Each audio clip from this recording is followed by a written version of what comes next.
হয়, আৱশ্যক বাতৰি সংবাদৰ শীৰ্ষত থকা অভ্যাস পাকিস্তানৰ প্ৰতিদিনেই ন অপ্ৰয়োজনীয় কাণ্ড কাৰখানাৰ এক উদ্যোগ হৈ পৰিল চুবুৰীয়া দেশখন। এইবাৰ পুনৰ তেনে এক কাণ্ড সংঘটিত কৰি বাতৰিৰ শীৰ্ষ নাম দখল পাকিস্তানৰ।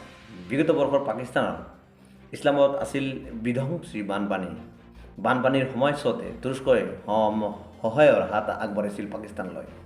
কিন্তু এই বৃহৎ সংখ্যক সাহায্য আগবঢ়াৰ পিছতে এইবাৰ তুৰস্কই বিধ্বংসী ভূমিকম্পত পৰাৰ পিছতেই পূৰ্বৰ সহায়ৰ প্ৰতি কৃতজ্ঞতা জ্ঞাপন কৰি বন্ধুস্বৰূপে পাকিস্তানেও সাহায্য আগবঢ়ালে তুৰস্কলৈ। কিন্তু ইয়াতে লাগিল কেনা পাকিস্তানৰে এক জ্যেষ্ঠ সাংবাদিক প্ৰকাশ কৰা তথ্য অনুসৰি পাকিস্তানে তুৰস্কলৈ পঠোৱা সাহায্য সামগ্ৰীসমূহৰ জন্য তুৰস্কই পাকিস্তানলৈ পঠাইছিল বানপানীৰ সময়ত।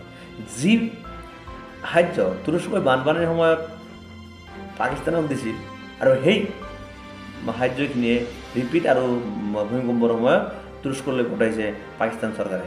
কিন্তু কথাটো হ'ল এই যে বানপানীৰ সময়ত যে যিখিনি সাহায্য পাকিস্তানলৈ দিছিল সেই পইচাখিনি বা সাহায্যখিনি কিয় হৈ গ'ল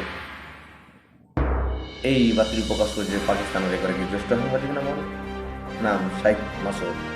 এতিয়া সমগ্ৰ বিষয়টি হাস্যকৰ যেন অনুভৱ হ'লেও ইয়াৰে আছে এটা বহুত চিন্তিত বিষয়।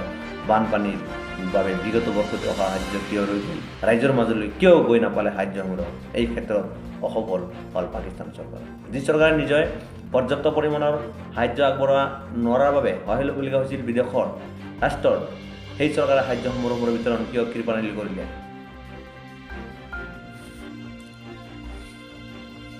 ভয়াৱহ বিপদৰ দিশে ধাৱমান নেকি পৃথিৱীৰ যিটো প্ৰক্ৰিয়া চলিছে, প্ৰকৃতিৰ যিটো দুৰ্যোগ চলি আছে, তুৰস্কৰ অৱগত আছে ভূমিকম্পৰ ধ্বংসলীলা। 20 ফেব্ৰুৱাৰীত 4.6 ৰিক্টাৰ স্কেলৰ ভূমিকম্পৰ অন্তিমবাৰৰ বাবে দেখা দিছিল তুৰস্কত। যোৱা 20 ফেব্ৰুৱাৰীতেই দেখা দিছিল 6.4 ৰিক্টাৰ স্কেলৰ ভূমিকম্প। ইতিমধ্যে অৱগত সকলক শেহতীয়া আন এক 6.8 ৰিক্টাৰ স্কেলৰ প্ৰবললৈ ভূমিকম্পৰ জোকাৰি গ'ল তাজিকিস্তান।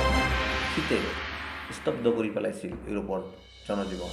খৰাং বতৰ ফ্ৰান্সৰ গোলকীয় উত্তাপ আৰু কৃত্ৰিম ৰাসায়নিক পদাৰ্থৰ বাবে ক্ৰমত গলন আৰম্ভ হৈছে উত্তৰ মেৰুৰ গ্লেচিয়াৰত। আনহাতে দেশৰ আন ঠাইৰ সৈতে অসমতো বিগত কিছুদিনৰ হুৰহুৰা ভূমিকম্পই জোকাৰি গৈছে ৰাইজক।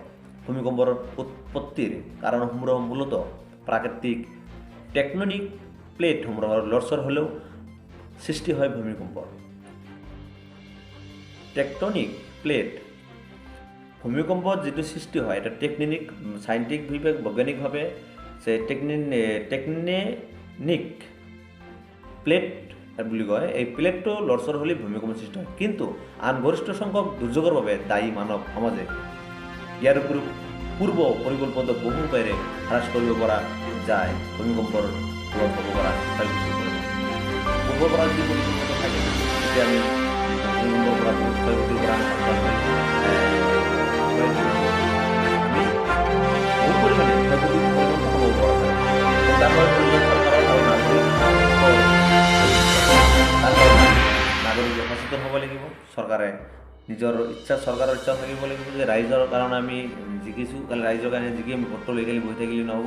গতিকে দিনক দিনে প্ৰকৃতিয়ে মনোৰূপ ধাৰণ কৰাটো নিশ্চয়কৈ কোনো শুভ লক্ষণ নহয়। দিনে দিনে যেনেকৈ আমি নতুন প্ৰকৃতিৰ এই কৰোণা, এই ভূমিকম্প যিটো প্ৰকৃতিৰ যিটো লীলা আৰম্ভ হৈছে, ক'ৰবাত খৰাং, ক'ৰবাত বানপানী, ক'ৰবাত বনজুই, তেনেদৰে চলিবলৈ হ'লে শীঘ্ৰেই সমগ্ৰ বিশ্ব চলিলে এক ভয়ংকৰ দুৰ্ঘটনা আৰম্ভ হ'ব।